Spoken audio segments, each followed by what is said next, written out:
에스라 9장입니다. 에스라 9장 9절에서 15절 말씀. 에스라 9장 9절에서 15절 말씀을 합독하시겠습니다. 우리가 비록 노예가 되었사오나 우리 하나님이 우리를 그 종살이하는 중에 버려두지 아니하시고 바사 왕들 앞에서 우리가 불쌍히 여김을 입고 소생하여 우리 하나님의 성전을 세우게 하시며 그 무너진 것을 수리하게 하시며 유다와 예루살렘에서 우리에게 울타리를 주셨나이다. 우리 하나님이여 이렇게 하신 후에도 우리가 주의 계명을 저버렸사오니 이제 무슨 말씀을 하오리까? 전에 주께서 주의 종 선지자들에게 명령하여 이르시되 너희가 가서 얻으려 하는 땅은 더러운 땅이니 이는 이방 백성들이 더럽고 가증한 일을 행하여 이 끝에서 저 끝까지 그 더러움으로 채웠음이라. 그런즉 너희 여자들을 그들이 아들들에게 주지 말고 그들의 딸들을 너희 아들들을 위하여 데려오지 말며 그들을 위하여 평화와 행복을 영원히 구하지 말라. 그리하면 너희가 왕성하여 그 땅의 아름다운 것을 먹으며 그 땅을 자손들에게 물려주고 영원한 유산으로 물려주게 되리라 하셨나이다.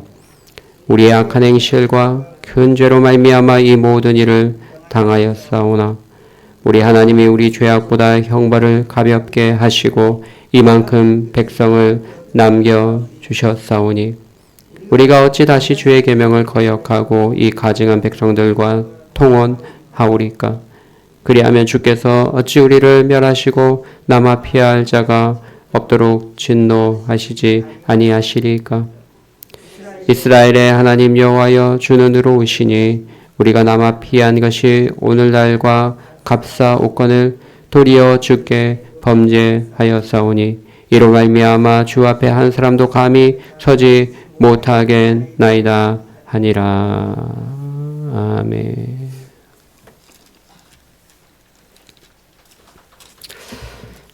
할렐루야. 내일은 새벽에 나오신 성도님들 환영하고 축복합니다. 또 온라인으로 참석하신 분들도 환영하고 축복합니다. 어제 본문에 이어서 에스라의 회개 기도를 다루고 있습니다. 이스라엘의 지도자들이 방백과 고관들, 제사장들, 앞에 선자들이 더욱더 세상과 짝하고 또 이방의 여인들을 데리고 와서 아내로 삼고 또 자기 며느리로 삼는 일에 대해서 에스라는 크게 분통히 여기고 회개했습니다. 오늘 본문에 이어서 회개 기도가 이어지고 있는데 9절에 보면 하나님이 자신들의 죄악 중에도 얼마나 큰 은혜를 베푸셨는지 이야기하고 있습니다. 그들의 범죄로 말미암아 바벨론 포로로 끌려갔는데 노예살이하는 그 가운데도 하나님이 그 백성을 버려두지 아니하셨다라고 말씀합니다. 오히려 페르시아 왕들 앞에서 긍휼하심을 얻게 하시고 또 그 무너진 하나님의 성전을 세우도록 하나님이 역사해 주셨다라고 말합니다. 유다와 예루살렘에 돌아와서 하나님이 울타리가 되어 주셔서 그들을 보호해 주셨음도 말씀하고 있습니다. 자신들의 범죄로 말미암아 하나님의 징계를 받았지만 하나님이 진노 중에라도 긍휼을 잃지 않고 그 백성을 보호해 주셨음을 알려주고 있는 것이죠. 여러분, 이런 긍휼과 자비를 얻고 다시금 이제 성전이 재건되고 하나님의 보금자리를 그 약속의 땅에 다시금 허락해 주셨다면 이제는 과거와 같이 살아서는 아니 되는 것이죠. 마음을 변화시키고 새롭게 되어야 하는 것입니다. 탕자가 자기에게 돌아올 분깃을 다 받아가지고 타국에 가서 허랑방탕하게 다 쓰고 비참한 가운데 다시 아버지께 돌아오지 않았습니까? 아버지가 긍휼히 여겨서 받아주지 않았습니까? 가락지도 끼워주고 신발도 신겨주고 그를 위해 잔치도 벌이고 아들의 신분을 다시금 회복시켜 주셨습니다. 그 고생하다가 다시금 아버지의 긍휼하심을 잊고 이제 집안에 돌아왔으면 새롭게 되어야 됩니다. 근데 들어와서도 또 얼마 가지 못해서 아버지의 재산을 팔아치워서 또 챙겨서 또 도망가려고 한다면, 또 나가버렸다면 그거 어떡하겠습니까? 누가복음 15장의 비유에서 돌아온 나 집 나간 자식이 돌아왔을 때 아버지가 환영하는 것까지만 나와 있습니다. 그가 또다시 아버지를 배반하고 나갔을 때 거기에 대해서는 나와 있지 않습니다. 만약에 그런 일이 있다면 이 얼마나 배은망덕한 일이겠습니까? 지금 에스라가 회개 기도하는 것이 바로 이런 것입니다. 그래서 9절에 보면 하나님이 우리를 불쌍히 여기셔서 우리의 죄악 중에 긍휼을 베푸셔서 바벨론 포로에서 다시금 돌아오게 하시고 성전도 세우게 하시고 삶의 보금자리를 허락하시고 울타리를 쳐주셨는데, 하나님이 이렇게 해주셨는데도 지금 우리가 주의 계명을 다시 버리고 배반했으니 무슨 말을 더 하겠습니까? 그렇게 이야기하고 있는 것이죠. 그래서 10절에 하나님이 이렇게 하신 후에도, 놀라운 긍휼과 자비를 베풀어 주신 후에도 우리가 주의 계명을 저버리고 이렇게 살고 있으니 이제 무슨 말을 하오리까? 하나님 앞에 감히 설 수가 없습니다. 그런 이야기입니다. 사랑하는 성도 여러분, 우리가 하나님의 무한한 긍휼과 자비를 입은 자들이죠. 본질상 진노의 자녀였던데 그리스도 안에서 하나님이 우리를 구속하시고 하나님의 자녀 삼아 주셨습니다. 하나님이 아들을 아끼지 아니하고 우리 죄악을 위해서 내어주셨고 그의 목숨을 담보로 우리를 구원하신 것입니다. 그의 십자가의 피로 우리를 구속하셨다면 우리가 이제 어떻게 살아가야 할까요? 사도 바울은 분명하게 말합니다. 나를 사랑하사 나를 위하여 자기 몸 버리신 하나님의 아들을 믿는 믿음 안에서 사는 것이라. 이제 나를 사랑해서 나 때문에 돌아가신 예수님을 위해 살기로 결단해야 된다라는 것이죠. 근데 이렇게 하신 후에도 하나님을 등지고 예수님의 은혜도 모르고 십자가의 도와 반대의 길을 걷고 있다면 이제 더 이상 무슨 말씀을 하오리까? 그렇게 우리가 통해 자복해야 된다라는 것이죠. 우리가 그릇된 길을 갈 때마다 뭐 사람 사는 게 다 그렇지 뭐 어차피 천국 가기 전까지 뭐 다 죄 짓는 거지 뭐 어쩌겠어. 그렇게 가볍게 생각해서는 아니 되고 우리가 완벽할 수는 없지만 우리가 하나님의 뜻을 저버리고 유혹에 빠져 그릇된 길로 갈 때마다 우리는 이러한 진실한 회개를 해야 합니다. 하나님이 내게 베푸신 은혜가 이렇게 큼에도 불구하고 주의 계명을 저버리고 내가 이렇게 행하고 있으니 어찌하면 좋으리까? 하나님 앞에 통해 자복해야 된다라는 것이죠. 죄를 가볍게 여겨서는 아니 되는 것입니다. 11절에도 12절과 11절과 12절에는 자신들이 지은 죄의 핵심이 뭐냐? 그건 바로 하나님께서 이스라엘 백성들을 가나안 땅에 심어주실 때 가나안 땅 백성들이 워낙 부패하고 가증하고 우상 숭배가 극심했기 때문에 그들을 다 내쫓으라고 했습니다. 그 여자들을 데리고 오지 말라 그랬습니다. 그의 딸들을 너희 아들을 위해서 데리고 오지 말라 그랬습니다. 통혼 금지입니다.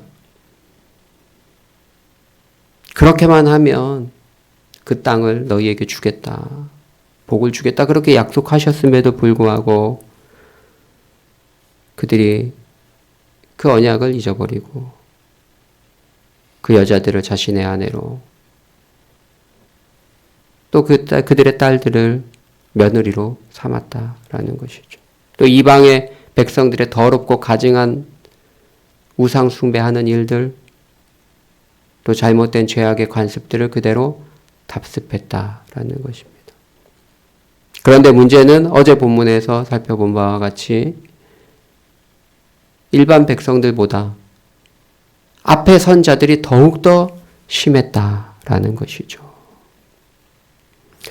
여러분, 솔로몬도 왜 타락했습니까? 그토록 하나님의 지혜와 총명을 받았던 솔로몬도 시작이 얼마나 위대했습니까?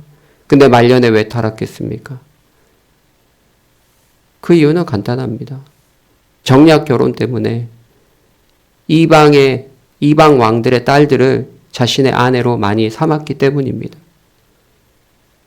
그래서 노년에는 그들의 치마폭에 쌓여서 본인도 우상 숭배하고 우상의 신당을 짓고 하나님 보실 때에 비참한 최후를 맞이한 것이죠.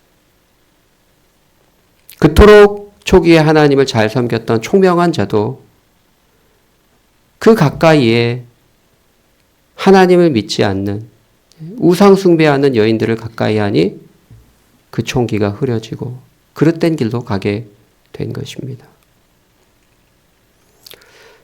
여러분, 금묵자흑이란 말이 있지 않습니까? 묵 가운데 가면 검해지는 거예요. 여러분. 가까이 가면 검해지는 것입니다. 우리는 하나님을 섬기지 않는 우상 숭배에 빠져 있는 또 그릇된 가치관과 죄악된 문화 속에 쩔어 있는 그런 사람들과 가까이에서는 안 됩니다. 사귀지 말라는 뜻이 아니라 마음을 주고 한 몸이 되어서는 아니 된다라고 가르쳐주고 있는 것입니다.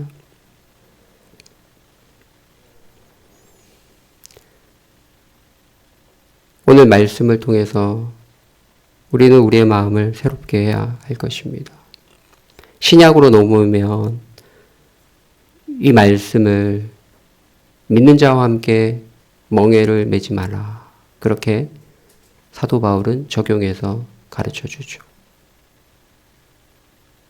아니, 그러면 이미 안 믿는 사람과 결혼을 했거나 그런 경우는 어떡합니까? 거기에 대해서는 사도 바울이 본인이 감당해야 될 십자가의 짐이라고 이야기합니다. 더욱더 기도하고 불신 아내가 또 불신 남편이 자기로 말미암아 구원에 이를 수 있도록 십자가를 져야 된다 말씀하고 있습니다. 이것이 그리스도 안에 있는 신약을 사는 성도들에게 주신 교훈일 것입니다. 14절에 보면요. 14절에 보면 다시금 이 계명을 어긴 이 백성들, 가증한 백성들과 통혼한 자신들의 죄악을 하나님 앞에 내어놓고 간구하고 있습니다.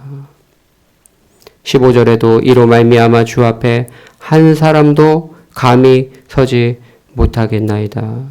책임을 통감하고 있습니다. 죄의 심각성을 고백하고 있습니다. 말씀을 맺겠습니다. 사랑하는 성도 여러분, 오늘 에스라는 통혼의 문제를 가장 핵심적으로 다루었지만 사실 오늘의 이 본문의 가르침을 오늘날 적용하자면 단순히 결혼하는 문제를 넘어서는 것입니다. 우리가 이방의 풍속과 죄악된 가르침과 가치관들을 답습하고 있다면 오늘 본문의 죄악들이 우리에게 그대로 적용이 되는 것이죠. 에베소서 2장 2절에 그때에는 너희가 그 가운데 행하여 세상의 풍속을 따르고 공중 권세 잡은 자 사탄의 가르침을 따랐다. 그러나 이제는 너희가 하나님의 자녀이니 그렇게 살 수 없다라는 말씀이죠. 우리의 신분이 그리스도 안에서 하나님의 자녀가 되었은즉 이전에 따랐던 죄악된 관습과 세상의 가치관을 뒤로하고 믿음의 주에 온전케 하시는 예수님만 바라보고 따라가는 주의 성도들 되시기를 예수님의 이름으로 축복합니다. 하나님 아버지